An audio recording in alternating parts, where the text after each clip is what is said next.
सुप्रभात। परहित सरिस धर्म नहीं भाई, परहित सरिस धर्म नहीं भाई, यह हमारी आज की आध्यात्मिक चर्चा का विषय।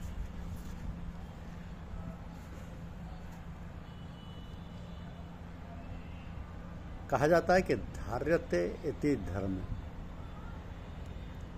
धार्यते इति धर्म अर्थात जो मनुष्य को धारण करे, शुद्ध और पवित्र बनाकर उसकी रक्षा करे, वही धर्म है। धर्म के दो रूप हैं। प्रथम प्राकृत धर्म, जिसमें कुदरत स्वतः निश्चित नियम सिद्धांतों के अनुरूप सभी क्रियाएं संचालित करती है।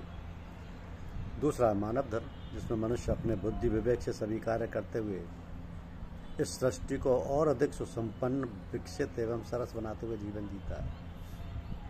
तो वास्तविक धर्म में व्यक्ति जिन तत्वों की साधना करता है वे हैं अहिंसा, परोपकार, सेवा, सहयोग, सहकार, सत्य, संयम, सदाचार, नीति, विवेकशीलता इत्यादि।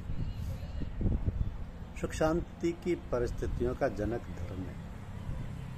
यह नीतिमत्ता एवं समाज निष्ठा ही धर्म की तत्व विवेचना है। इसलिए धर्म धारणा को सार्वजनिक तथा सार्वभौम स्वीकार किया।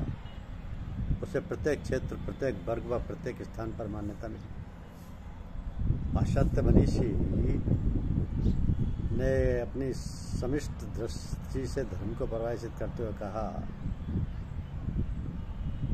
कि संपूर्ण विश्व मेरा देश, संपूर्ण मानवता मेरा बंधु और संपूर्ण भलाई ही मेरा धर्म है। यह पाश्चात्य मनीषी थॉमसन का कथन है। तो आधुनिक मानव शास्त्र के प्रवर्तक भी कहते हैं आध्यात्मिक शक्ति पर विश्वास को धर्म की संज्ञा प्रदान करते हुए आत्मवाद को धर्म की उत्पत्ति की का सिद्धांत एवं धर्म के दर्शन का प्रमुख आधार मानते हैं। मानवीय गरिमा के अनुरूप व्यक्तित्व का निर्माण ही धर्म का मुख्य प्रयोजन है। महर्षि वेदव्यास का धर्म विषय के कथन विचारणीय कि आत्मने प्रतिकूलानि परेशान न समाचरेत, अर्थात जो कुछ तुम अपने लिए हानिप्रद समझते हो वो दूसरों के साथ मत करो। धर्म का यही वास्तविक रहस्य है। श्रीमद् भगवद गीता में भी सत्कर्म को धर्म एवं उसके विपरीत असत्कर्म को धर्म बताया गया। तो रामचरितमानस के माध्यम से संत तुलसीदास कहते हैं कि परहित सरिस धर्म नहीं भाई, पर पीड़ा सम नहीं अतिमाई। जन कल्याण के समान कोई धर्म नहीं तथा दूसरों को मन वाणी या कर्म से आहत करने के समान कोई अधमता या नीचता नहीं। सभी संत मानवता की सेवा, सहयोग, सदाचार, सद्भाव को धर्म कहते आए। वेदों का उद्घोष है अहिंसा परमो धर्म। महात्मा बुद्ध, महात्मा महावीर स्वामी, महात्मा गांधी इत्यादि महापुरुषों ने इस आदर्श सूक्ति को अपने संपूर्ण जीवन में निष्ठा एवं तत्परता से समाहित कर त्यागपूर्ण, संघर्षपूर्ण, सरल जीवन जीकर मानव कल्याण का आदर्श प्रस्तुत किया। महर्षि वशिष्ठ कहते हैं कि सदाचरण ही धर्माचरण का मूल है। सदाचरण ही धर्माचरण का मूल है। और मनुस्मृति कहती है कि धृति, क्षमा, दमो, अस्तेयम, शौचम, इंद्रिय निग्रह, धीर, विद्या, सत्यम, अक्रोध, दशकम धर्म लक्षण। धृति, धैर्य, धीरज एक अस्त्र है जिसके द्वारा मनोभावों को संतुलित करने में बड़ी मदद मिलती है। कारज धीरे होत है, काये होत धीर, समय पाए तरवर फले, कैतक सींचो। अपने अपराधों के लिए क्षमा मांगना एवं दूसरों के अपराधों को क्षमा करना एक महाऔषधि जिसके द्वारा मन का बोझ उतर जाता है। मन तनाव रहित होकर सदैव प्रसन्न बना रहता है। क्षमा मनुष्य का आभूषण है। दम का तात्पर्य आत्मसंयम, आहार, विहार, व्यवहार, चिंतन, परिश्रम, विश्राम, स्नेह, मनोरंजन, संवेग, आवेग इत्यादि प्रत्येक क्षेत्र में आत्मसंयम से ही सहज लाभ प्राप्त कर जीवन सुखी बनाया जा सकता है। किसी वस्तु, विचार या संपत्ति की अनाधिकृत अपेक्षा न करना, अशुभ दृष्टि से न देखने को अस्तेय कहते हैं। शुभ दृष्टि से न देखना, असत्य न रखना, ईर्ष्या न करना ही अस्तेय का तात्पर्य है। शौच के मायने बाहरी स्वच्छता एवं अंतःकरण की निर्मलता। भगवान स्वयं कहते हैं निर्मल मन जन सो मोहि पावा, मोहि कपट छल छिद्र न भावा। इंद्रियों का सदुपयोग इंद्रिय निग्रह है। इससे शारीरिक, मानसिक, बौद्धिक, आध्यात्मिक एवं नैतिक क्षमताएं बड़ी चढ़ी हो रही है।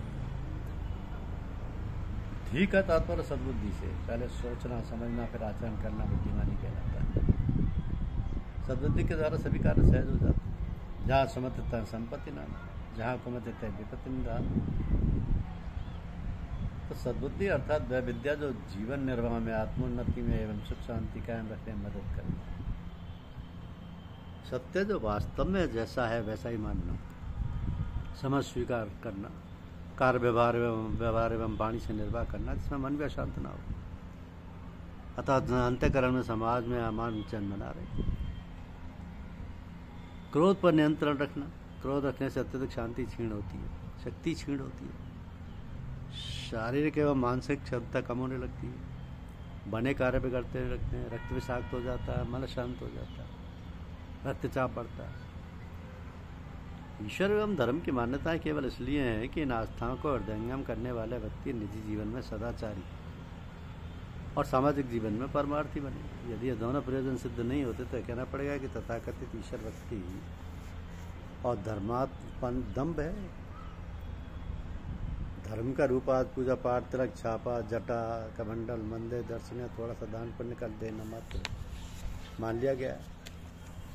इतना कुछ कर लेने वाले अपने को धर्मात्मा समझने लगते हैं। हमें समझना एवं समझाना होगा कि यह धर्म का एक नगण्य अंश है। समग्र धर्म की धारणा आत्म संयम, चरित्र, उदारता, उज्जवल भविष्य, लोक सेवा एवं ज्वलंत देशभक्ति की तत्परता में ही संभव है। मानवता का ही दूसरा नाम धर्म, सभ्यता, संस्कृति है। धर्म के स्वरूप को इस तरह भी कहते हैं कि DHARM में धर्म। डी के मायने हैं ड्यूटी, डिस्टर्न यानी कर्तव्य विवेक। एच के मायने ऑनेस्टी, एडजस्टमेंट यानी सामर्थ्य, ऑनेस्टी, ऑनर यानी ईमानदारी और सम्मान। ए मतलब एबिलिटी और एडजस्टमेंट यानी सामर्थ्य और सामंजस्य। आर का अर्थ है रिलायबिलिटी और रिजॉइसिंग, विश्वसनीयता और आनंद। एम के अर्थ है मोरलिटी और मेजरमेंट यानी नैतिकता, सही। पुनः ए का अर्थ है एब्स्ट्रक्शन, एमिएबिलिटी यानी आदर्शवादिता और सौजन्यता। ये सभी गुणों की धारिता को ही धर्म कहा जाता है। धर्म केवल मंदिर, मस्जिद, मठ, जिनालय, गुरुद्वारा, गिरजाघर, आश्रम इत्यादि में प्रतिदिन या साप्ताहिक जाने, मत्था टेकने और कुछ यांत्रिक क्रियाएं या अनुष्ठान का करना नहीं है, और प्रतिक्षण प्रत्येक स्थान या परिस्थिति में जीवन जीने की एक शैली है, जिसमें मैत्री, प्रेम, संयम, सेवा, साधना, समता, सरलता, सामंजस्य, सहयोग, शालीनता, अहिंसा, कर्तव्यपरायणता आदि समाहित हैं। इन्हीं गुणों के समुच्चय को पालन ही असली धर्म है। जहाँ धर्म है वहाँ ईर्ष्या, द्वेष, छल, कपट, दुराव, छिपा, झूठ, हिंसा, ठगी, तस्करी आदि ठहर ही नहीं सकते, ठहर ही नहीं सकते। जब सबका मालिक एक है, परमात्मा एक है, तो धर्म जो सबके धारण करने योग्य है एक ही है।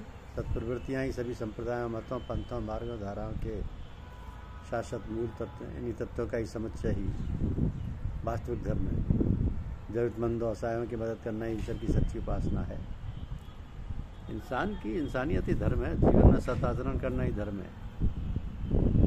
एक गीत की 2 पंक्तियाँ बहुत महत्वपूर्ण है कि तो हिंदू बनेगा न मुसलमान बनेगा, इंसान की औलाद है इंसान बनेगा। परमपिता परमात्मा इंसान में इंसानियत विकसित होते देखना चाहता है। उसी इंसानियत से, प्रेम से ही ये संपूर्ण विश्व बगीचा हरा भरा, पुष्पित, फलित होकर सभी को पूर्णता से संतुष्ट कर सकेगा। ये सार्वभौम सत्य है कि यदि हमारे अंतःकरण में निर्मलता, समता, निष्पक्षता, न्यायप्रियता, संतोष नहीं होंगे तो विशेषताएं परिवार, समाज एवं राष्ट्र को कैसे विकसित करेंगे। तो आप धर्म की रक्षा करें, धर्म आपकी रक्षा करें। धन्यवाद।